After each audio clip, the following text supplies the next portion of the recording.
Solving the invalid zip error in Cash App.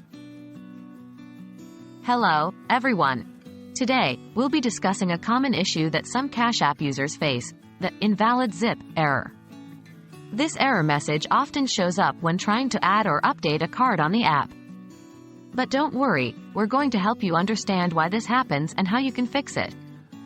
In most cases, it's an easy fix, so stay tuned.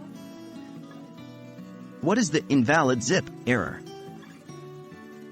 The invalid zip error typically occurs when you're trying to add a new debit or credit card to your Cash App account or when you're updating your card information. This error message indicates that the zip code you've entered does not match the one associated with your card. It's a security measure to ensure that the person adding or updating the card is its rightful owner. Why am I seeing this error? There are two primary reasons why you might be seeing this error. 1. Input error. You might have mistakenly input the wrong zip code. Remember, the zip code you enter should match the one associated with your bank or credit card account. 2. Mismatched information. If you've recently moved, the zip code associated with your bank or credit card company may still be your old one. This situation may cause a mismatch between the zip code you're entering and the one on file with your card issuer. How can I fix the invalid zip error?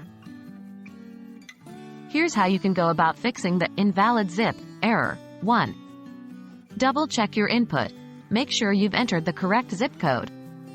Cross-verify it with the one associated with your card. 2. Update your card information.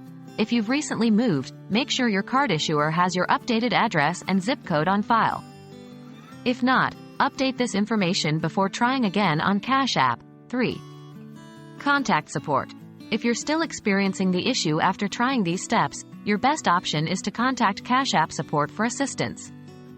Remember, it's essential to input accurate information to avoid these types of errors and maintain the security of your account. And that's all for today, folks. We hope that this discussion has clarified why you're seeing an invalid zip error on Cash App and how you can fix it. As always, remember to keep your account information updated and accurate, both on your Cash App and with your card issuer. This practice will help you avoid any such errors in the future. Stay safe, and happy transactions!